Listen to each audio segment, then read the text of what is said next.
नमस्कार, सुस्वागतम, वेलकम, अभिनंदन। मैं हूं डॉक्टर वाय राखी। आपका 5 मिनट स्टोरी पर स्वागत है।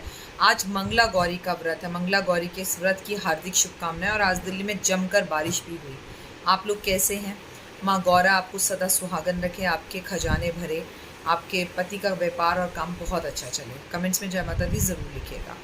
एक बहुत बड़ा व्यापारी था, एक साहूकार था, लेकिन उसके जीवन में एक ही कमी थी कि धन दौलत पैसा ऐश्वर्य सब था उसके पास, बस उसके संतान नहीं थी। वो घर में आए लोगों की आवभगत भी बहुत करता था। उसके घर एक बार एक संत आए। उसने कहा, संत महाराज आप बैठिए, हमारे घर में भोजन किसी चीज़ की कोई कमी नहीं है, लेकिन सबसे बड़ी परेशानी ये है कि हमारे घर में औलाद नहीं है। संत ने कहा कि अपनी पत्नी से कहो मंगला गौरी की पूजा करे, सावन के व्रत से पहले मंगलवार से उनका व्रत रखे, भगवान ने चाहा तो निश्चित तुम्हें पुत्र की प्राप्ति होगी। उसने बोला ठीक है।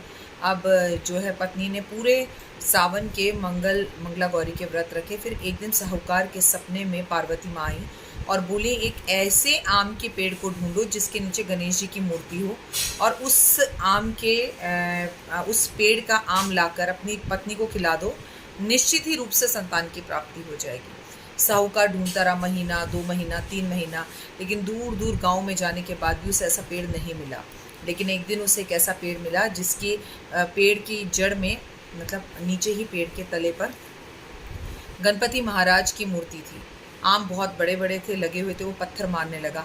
आम तो टूटकर गिर गया, लेकिन उसकी इस बेवकूफ़ी की वजह से गणपति महाराज की मूर्ति पर भी उसका पत्थर लग गया और मूर्ति टूट गई। गणेश जी बेहद ज़्यादा गुस्सा हो गए और उसे श्राप दिया कि मेरी माँ के आशीर्वाद से तुझे पुत्र तो प्राप्त होगा, लेकिन 21 साल के वर्ष में तेरे पुत्र की मृत्यु हो जाएगी। समय का चक्का बढ़ता चला गया और उसका साहूकार का जो बेटा था वो 20 साल का हो गया। साहूकार बड़ा अच्छा व्यापार कर रहा था और अमीर हो गया, पैसा बहुत हो गया। एक दिन एक नदी के किनारे बैठा हुआ कहीं व्यापार करने जा रहा था बेटे के साथ पैदल पैदल। उसे 2 लड़कियां आपस में बातें करती हुई दिखाई दी कि मैं मंगला गौरी का व्रत आज मेरा पूरा हो जाएगा, उसके बाद मुझे मन चाहा वर मिल जाएगा और मैं सदा सुहागन रहूँगी। साहूकार ये सब सुन रहा था। साहूकार ये समझ गया कि मुझे अपनी बेटे की शादी इस लड़की से करानी चाहिए, क्योंकि ये मंगला गौरी के व्रत रखती है, इसका जीवन बहुत अच्छा है, इसका पति सौभाग्यशाली रहेगा। वो उन दोनों लड़कियों का पीछा करने लगा। जैसे ही लड़की अपने घर में गई, साहूकार ने पीछे से जाकर उसके माता पिता से कहा, जो कि बेहद गरीब थे, कि मैं आपकी बेटी से अपने बेटे का विवाह करना चाहता हूँ।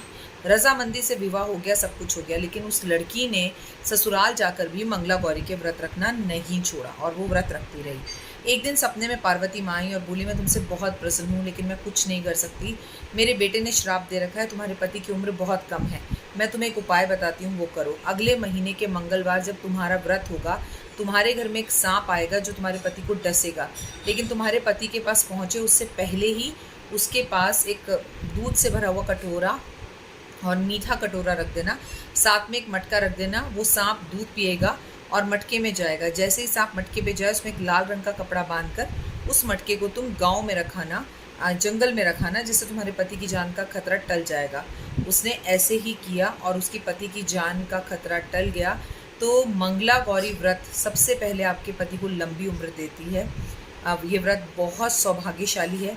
जिनका विवाह नहीं हो रहा उनका विवाह होता है, और जो पूजा ना कर पाएँ, जो पाठ ना कर पाएँ, मात्र एक कहानी सुन ले, माँ के जयकारे लगा दें, जय माता दी लिख दें, उस कहानी को शेयर कर लें, तो भी उन्हें मंगला गौरी व्रत का पूरा फल मिलता है। जय माता दी।